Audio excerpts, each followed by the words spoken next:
Kidlat News Updates. Ako po si Cesar Sorian para hatid ang mga nangunang balita sa buong kapuluan ngayon.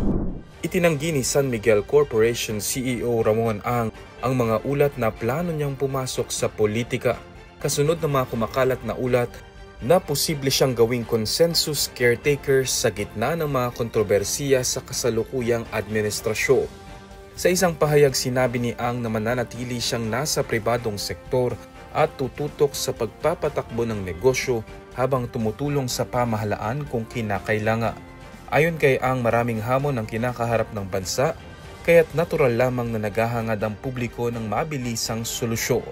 Kamakailan nang kumalat ang ulat na may ilang makapangyarihang negosyante umano ang sumusuporta sa umano'y planong magtalaga ng caretaker president sa pamamagitan ng isang military-backed power shift. Mariing kinundo na ito ni Davao City Representative Paulo Duterte na nagbabala na kung totoo ito ay malinaw na paglabag sa saligang batas. Tinawag niya itong tangkang panghimasok ng mga oligarko sa direksyon ng politika ng bansa.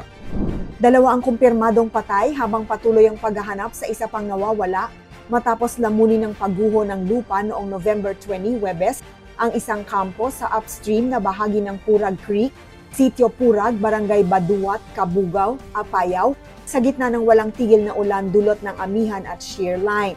Ayon sa opisyal ng barangay, ilang mga individual ang natrap nang bumigay ang gilid ng sapa. Na-retrieve ang dalawang bangkay bandang 11:37 AM kahapon din, kapwa may matinding crushing injuries. Patuloy naman ang paghahanap sa ikatlong biktima. Ayon kay Mayor Bensmar Ligwang, pinatigil muna ang operasyon dahil sa malakas na ulan na nagdulot ng panganib sa rescuers mula MDRRMO, 98th IB, Pulisya, BFP at volunteers.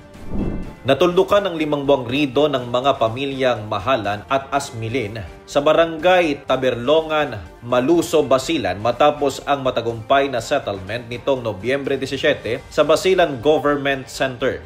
Pinangunahan ng medyasyon ni Governor Mujib S. Hataman kasama ang 32nd Infantry Daredevil Battalion sa pamumuno ni Lieutenant Colonel Gerwin T. Maghuyop at sinuportahan ng 101st Brigade Commander Brigadier General Frederick Sales, Basilan PPO Director Police Colonel Sirasid Umabong, 42nd IB, MILF leaders, ulama at community elders.